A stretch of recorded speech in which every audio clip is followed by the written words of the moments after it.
right? So once you're at a good, well, not even good, once you hit a plateau, or when you're at a good body weight, good metabolism, what's the optimum approach? Yeah.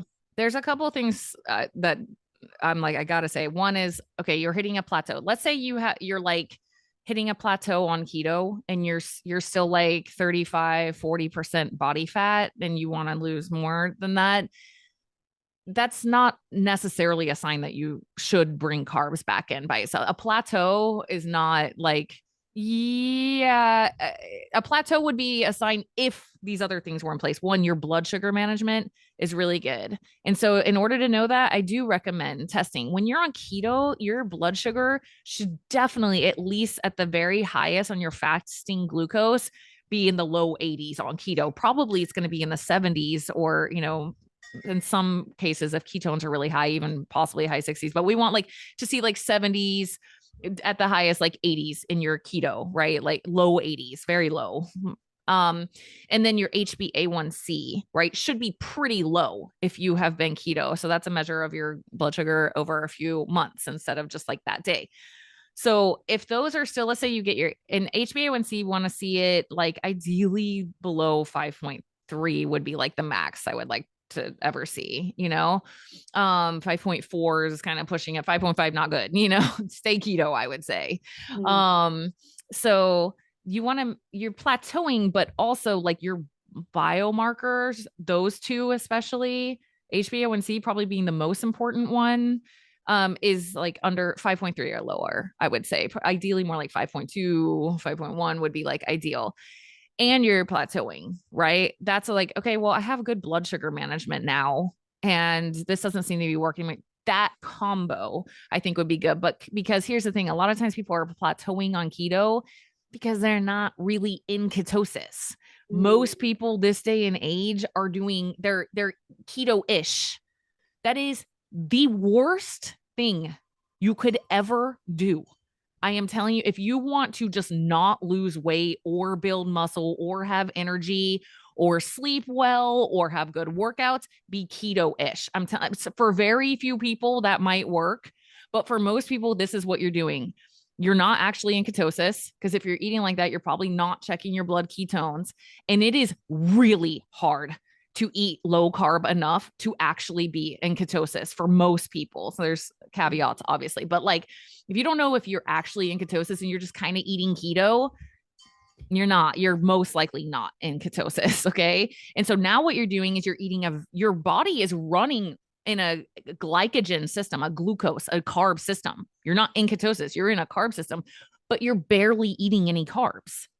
So Mm. now you have no energy because you're not making ketones, which are energy bodies, and you're not eating very many carbs. And you're stacking on fat like crazy, which is super calorically dense, tons of calories, but your body isn't using that fat as its primary fuel source to make ketones.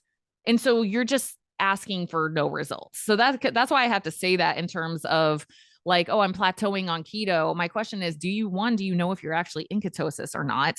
Are you testing your ketones? Because if you're not, and they're not 0.5 or above, really, you want to kind of be in this like 0.7 to 1.2, I kind of see as like a sweet spot for a lot of people. If you're not above 0.5 on a blood glucose test thing and you're not testing regularly, you're probably not in ketosis. Okay. So that would be my first step if you're plateauing on keto, is make sure you're actually in ketosis and doing the thing right. Right. And then another reason people can plateau on keto is like they're just eating way too many calories on keto. That's what Mm. I was doing. Okay. That's part of the reason I gained some weight on keto, because I didn't know I was 11% body fat. I was like, I didn't know I had no idea. I'm like, that's really low. I'm surprised I still have a period, like, and so I was like purposely just kind of indulging on keto. So that kind of happened at first. Right. Then I actually tried to lose some of the body fat and I really struggled to do that on keto personally. But then when I brought carbs back in and stuff, my body just responded a lot better. So if you had trouble losing on keto, even though you reduce your calories, what's the reason you think by introducing carbs back? I won't give myself too much credit. Okay. I wasn't actually reducing calories. Okay. For me, what was happening on keto after a while is I was um having a very hard time feeling full at the end of my meals.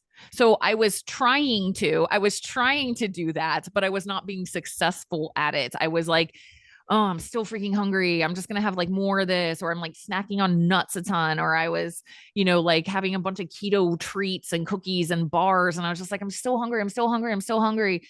So I was trying to do that, but I wasn't actually doing that. And so there's that, right? It was just, and when I brought carbs back in for me, so insulin is also a satiety hormone. So like there's are some people like me that I notice that there's not everybody. Like some people are like, "Oh, you're so satiated on keto." I'm like, "I'm not. I mean, I am once that time has kind of passed, I can go like freaking forever without food. I feel that, but during mealtime, that postprandial like insulin thing for me, I need that. That works really well for me. I knew it the whole time. I was like, if I could just have like some blueberries or an apple or like some strawberries or something, I would be good. But instead of being able to have those, now I'm eating like 2,000 calories worth of macadamia nuts because I'm just still hungry. Totally get it. So Yes.